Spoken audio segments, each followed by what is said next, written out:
British racing is a huge industry, supporting around about 20,000 jobs in largely rural constituencies throughout the country. It's an important industry providing employment not only for those people but for an extensive group of people outside of that. Obviously we wanted to support the national effort in managing the crisis. Once the government gave guidelines to allow the safe return of sport, we've been busy preparing for the return of the sport so that people can come back to resuming some economic activity, which is the best way to support the people who work in our industry. British racing has a good track record on biosecurity. Unfortunately, we had to stop racing last year for equine flu. We're very used to managing regulations around managing disease, controlling access, controlling the spread of infection around horses, and those skills have helped us to get ready for the return at Newcastle on Monday. We've contemplated all the different things that happen on a race day, but not only on a race day, in the training environment before a horse comes to the racecourse, so that we can ensure that any measures we've put in place, not only in accordance with government guidance, but also fit for purpose.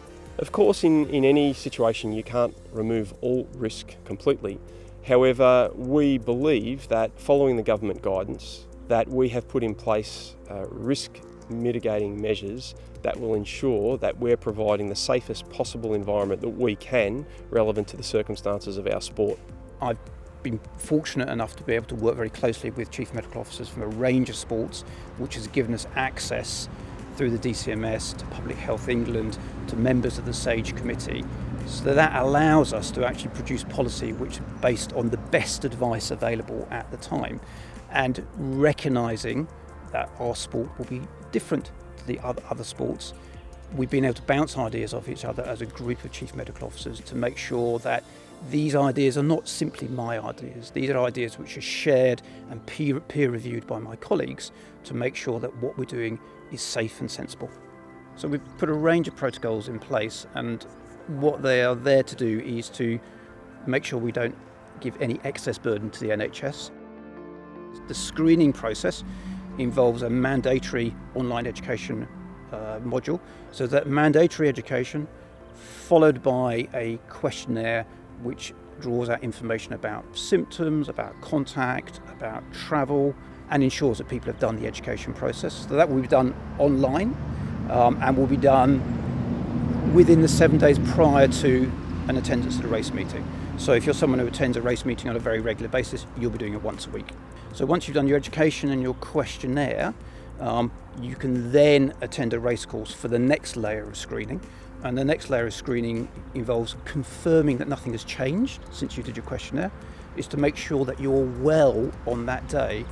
And then there's a temperature check to make sure that you're not carrying a fever, which could indicate the presence of infection. So once they've completed their temperature screen, they'll then be given a wristband, their accreditation to demonstrate that they've actually participated in the screening process, and at that point then they're allowed to enter the racecourse.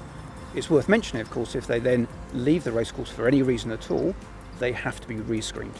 We also recognise that there are certain roles in racing where you may breach social distancing, and we've recognised up front, and for those individuals we'll be taking extra measures, and for those folk they will need to be wearing face coverings to protect themselves and reduce the chance of actually picking up COVID-19 during their work on a racecourse. So in the jockeys' changing rooms, with the guidance from government, each venue must identify the maximum capacity of a particular room. So we've identified the number of individuals who can be in a particular room, and within the jockeys' changing rooms, and the social distancing measures have been mapped out.